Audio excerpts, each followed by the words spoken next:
자, 오늘은 장로의 직분이 요구하는 자질 이 한 가지를 살펴보겠습니다.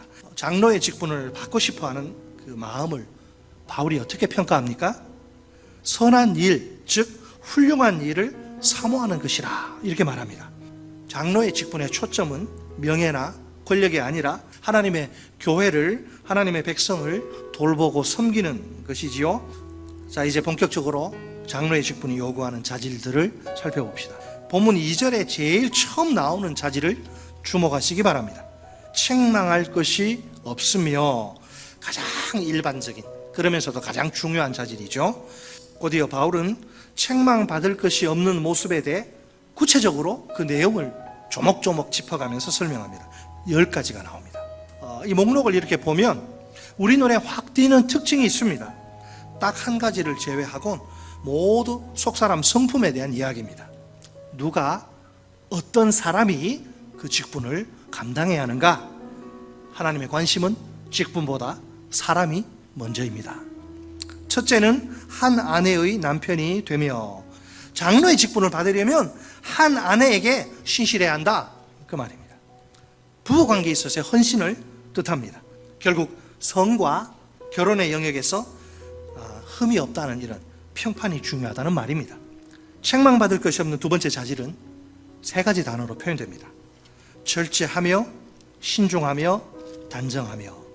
우선 절제하며, 이것은 술 취하지 않은 것을 의미하는데, 신중하며는 때와 상황에 대한 분별력이라고 할 수 있습니다. 단정하며, 이것은 내적인 절제가 외적으로 표현된 것을 말합니다. 외모가 잘 정돈된 모습입니다.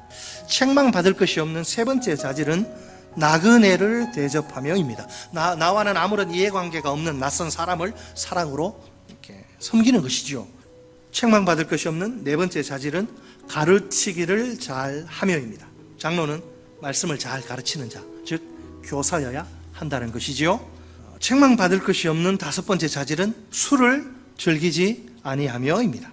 술은 사람의 판단력을 둔하게 하고 흐리게 하고 이성을 마비시키죠. 술을 가까이 하다가 여호와의 법을 잊어버리고 공의를 굽게 할 위험이 큽니다. 술 취하는 자는 하나님 나라에 못 들어간다고 분명히 지금 여러분 선언하니까 말입니다. 술 취한 성도와는 그 성도 아니니까 절대로 상종하지 말라는 거예요. 오죽하면 이런 무서운 금지 명령을 내릴까요? 네, 책망받을 것이 없는 6번째 자질, 구타하지 아니하며 오직 관용하며 다투지 아니하며. 여러분, 에베소 교회를 어지럽히던 그 거짓 교사들을 보세요. 거짓 교사들의 3가지 특징이 뭐라고요? 교만과 투기와 분쟁. 장로의 직분을 받을 자는 이런 거짓 교사들과 달리 온유해야 합니다.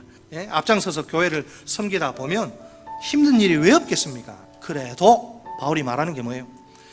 주님 닮은 온유함으로 끝까지 인내해야 합니다. 어차피 주님이 다 하시고 마침내 진실은 전부 밝혀지게 되어 있으니까요. 책망받을 것이 없는 7번째 자질은 돈을 사랑하지 아니하며.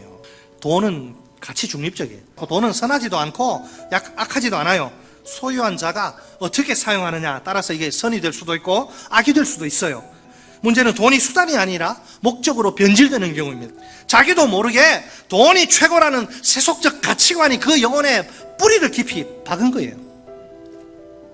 그러나 돈은 우리에게 사랑의 대상도 아니고 의지의 대상도 아닙니다. 우리에게 사랑의 대상은 하나님과 이웃입니다. 의지의 대상은 오직 하나님 한 분뿐입니다. 책망받을 것이 없는 8번째 자질은 가정생활에 관한 것입니다. 자, 결혼한 장로는 자기 가족과 하나님의 가족 모두의 지도자로 부름받은 사람입니다. 비록 장로가 이제 온유함으로 섬김을 베풀지만 권위도, 영적인 권위도 뒤따라야 하는 법입니다. 이 권위가 어떻게 생깁니까? 가정을 잘 다스리고 돌볼 때, 교회 성도들을 잘 다스리고 돌볼 때 주어지죠. 그럴 때 자녀는 아버지를 존경하고 성도는 또 장로를 존경하고 자연스럽게 순종하게 됩니다. 책망받을 것이 없는 9번째 자질은 영적 성숙도와 관련된 것입니다. 자, 장로의 직분은 그 책임이 참으로 막중하기 짝이 없습니다.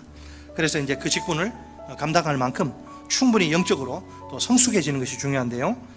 만약에 영적으로 미숙한 사람, 그런 사람이 장로의 직분을 받으면 상당히 위험하다는 거죠. 교만해질 수 있기 때문이죠. 결국 장로의 직분은 겸손을 강력하게 요청합니다. 책망받을 것이 없는 10번째 자질, 외부적 평판과 관련된 것입니다. 장로의 직분은 교회 내부적 평판뿐 아니라 외부적 평판도 물론 좋은 평판이어야 합니다. 만약 평판이 좋지 않으면 비신자들로부터 비방을 당하게 될 것입니다. 한 걸음 더 나아가 마귀의 올무에 빠지고 말 것입니다. 오늘 하나님은 책망받을 것이 없는 사람들을 찾으십니다. 그들 한 사람 한 사람을 교회 지도자로 세우시길 원하십니다. 그들과 함께 하나님의 나라의 가슴 벅찬 원대한 꿈을 나누시길 바라십니다. 새로운 지도자들을 세운다는 것은 교회에게 소중한 기회이자 축복입니다.